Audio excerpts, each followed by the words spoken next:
Let's work out some examples using the chain rule. So here's the chain rule. The derivative of f composed with g is the derivative of f with g inside of it times the derivative of g.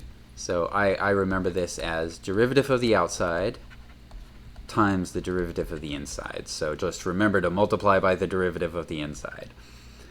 Okay, so first of all, let's do one example that's a little bit artificial because it's sort of broken down very explicitly into pieces with an f and a g.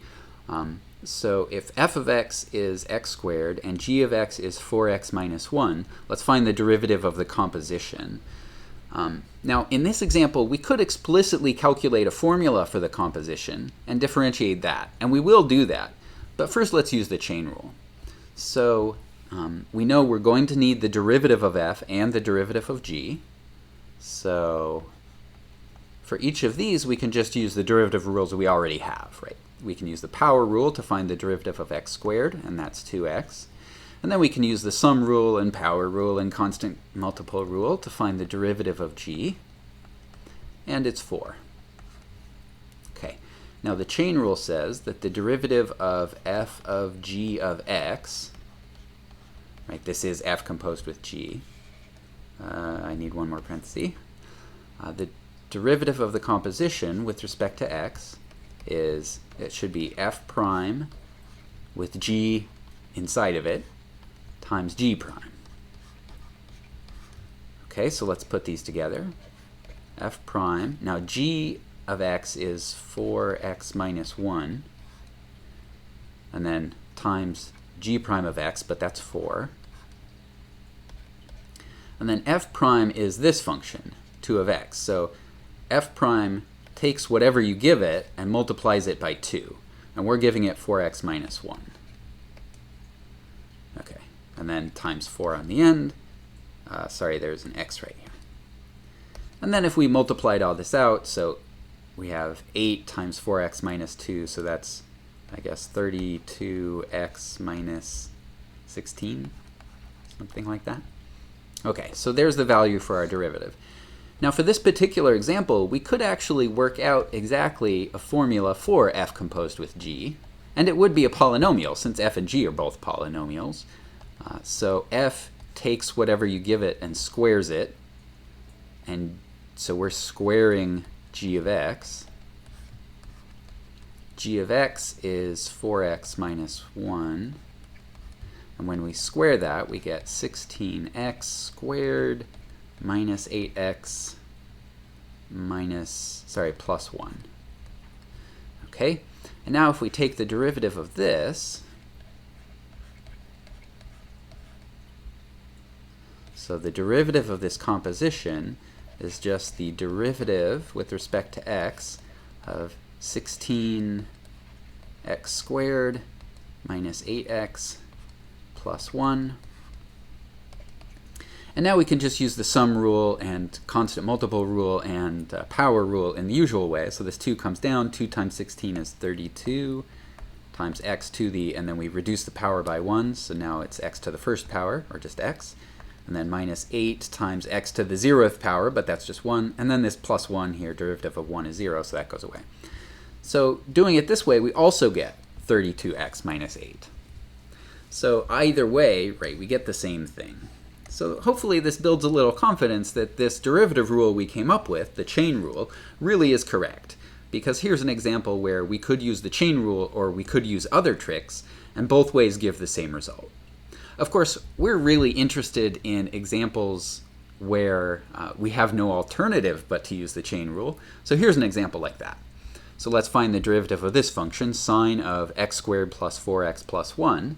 So sine is kind of playing the role of the outside here. And x squared plus 4x plus 1, that's playing the role of the inside function, or g. Right? So sine is playing the role of the outside, and g, x squared plus 4x plus 1, is playing the role of the inside. So the derivative of the composition is, remember, it's f prime, and then we plug g of x into f prime, times the derivative of g. Okay, so just to write everything out explicitly, f of x is being, the role of f of x is being played by sine of x, and the role of g of x is being played by x squared plus 4x plus 1. Now the derivative of f of x, that's cosine x, and the derivative of g of x, that is 2x plus 4. And now we can put all the pieces together. So f prime of g of x, so we're going to take g of x and put it into f prime. So we get cosine of g of x, which is x squared plus 4x plus 1 times g prime of x, that's 2x plus 4. All right, and there we go. There's our derivative. This time we don't really have any other way of computing the derivative of this function, so we're kind of committed to using the chain rule here.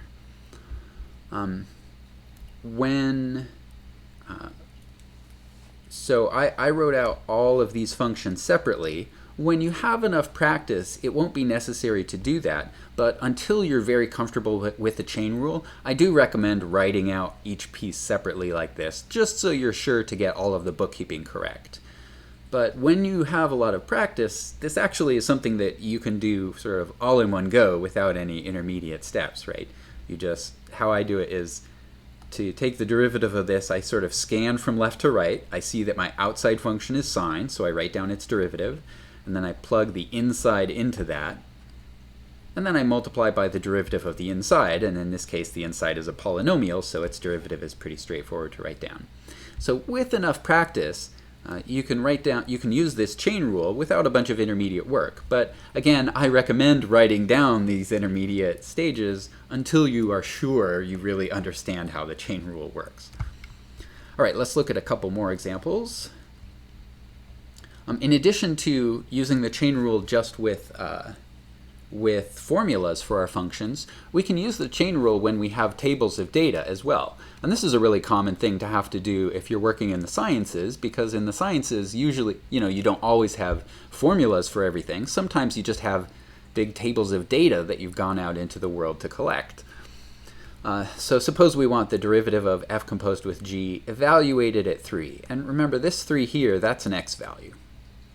Well, according to the chain rule, this should be f prime of g of our x value, which is 3, times the derivative of the inside, that's g prime, at our x value, which is 3. Now we need to start looking things up. So let's look up, so we need f prime of. Now we need to know what g of 3 is. G of 3 in our table, that's right here. So that's 1, times g prime of 3, well that's right here, that's 4. Okay, now we need to know f prime of 1, so it's kind of interesting. We use this output from g, and it becomes an input for f prime. So f prime of 1, that's 7. So putting it all together, we get 7 times 4, and that's 28. All right. Let's do an example that has some kind of complicated inside. So let's find the derivative of the square root of tangent x plus 1 over x. So this is a situation that's complicated enough where maybe it really is worth it to actually explicitly write down what your functions are. So f of x, the outside function, if you're having trouble seeing what sort of the outside function is, try drawing a box around what you think is the inside. So if we think the inside is just tangent x, does it make sense that the outside function could be the square root of, right? Does this make sense as an outside function? Well, no, because there are two variables here. There's the box and then there's the x right there. So it doesn't really make sense to try to split up the inside and outside this way. So what could we do instead? Well, what if we tried to separate the inside from the outside here? So in this case, the outside part is just the square root function, and that's certainly a perfectly good function of one variable. And then the inside function is sort of everything in the box. So that's tangent of x plus 1 over x. And that's also a perfectly good function. It's sort of a complicated, weird function, but it's a perfectly good function. All right. Now to use since we're going to find the derivative of this composition, right? This right here is f of g of x. So since it's a composition, to find its derivative, we're going to use the chain rule. So let's take the derivative of f. And we can use the power rule. Remember, square root of x is really x to the 1/2. So the derivative is 1/2 x to the minus 1/2. If we want to, we could write this as 1 over 2 square root x. Whether that's how you want to write it or not is kind of up to you, but I'll write it that way. And then we need to write the derivative of g. So we need derivative of tangent of x, and that's secant squared. And then derivative of 1 over x, that's minus 1 over x squared.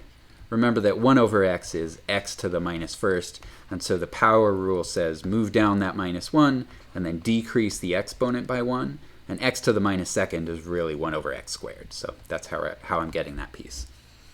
Okay, so now we can put these pieces together. The derivative of square root tangent x plus 1 over x is, so we need, right, f prime of g of x. So we take the derivative of f, which is this function, 1 over 2 times square root, and then we put g of x in there. So that's tangent x plus 1 over x. Let me clean up this square root a little bit. I need to make that longer, like that, times, and now we need g prime of x. And that is secant squared of x minus 1 over x squared. All right. Now, if this simplified, we would definitely simplify from here. I mean, maybe we could put everything in one fraction like this, secant squared x minus 1 over x over 2 square root tangent x plus 1 over x. Oh, this here should be squared. That x right there should be squared. So this isn't a great improvement, but I think it's the best that we can do in this kind of situation.